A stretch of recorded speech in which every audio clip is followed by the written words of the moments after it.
A 16-year-old girl raped and murdered in 1989. Today, Amy Widener's killer received a 65-year prison term as part of a plea deal with prosecutors.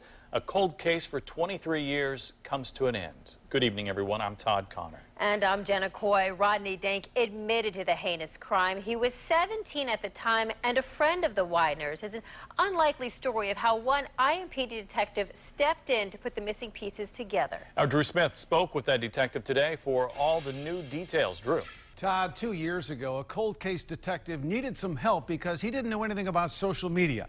He wanted to check out a Facebook page dedicated to the victim's memory. So he asked fellow detective Bill Carter to see what he could do.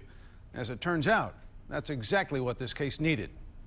Bill Carter does not work in homicide. He's a detective who works in the nuisance and abatement division of IMPD.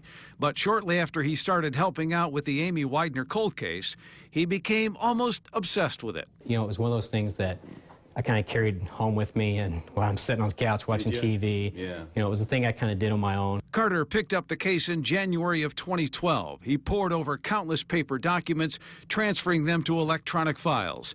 At the heart of the case, a piece of stereo equipment belonging to Amy's brother that was missing the day of her murder. I don't think any of her brother's friends was ever a suspect, but, you know, that was kind of the investigation was around this piece of equipment he had. There was nothing else taken. After 6 months of preparation, Detective Carter now had a game plan. Once I had organized the file, I was about mid-June. I'd identified individuals that were associates of Amy's brother to go back and talk. Some of those people had submitted hair, some had given hair and fingerprints, but not DNA. And that's when Detective Carter noticed Dank was not on the list of friends who submitted samples. So in June of 2012, he called Dank and asked to meet. He asked did I meet him on Sunday, and I went to his house and he wasn't there. Now suspicious, Detective Carter found a palm print of Dank from a 1997 misdemeanor arrest. He took that print and the palm print from the murder scene to IMPD forensic experts. They said it was a match. That's the key development that led to the case being solved. But he wonders if the family of Amy Widener will ever have closure.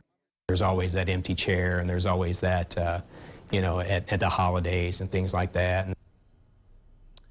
Now, this is the first murder case Detective Carter has solved in his career. He says it is satisfying that Dank is going away to prison for a long time, but nothing can make up for the tragic loss of Amy Widener. Todd?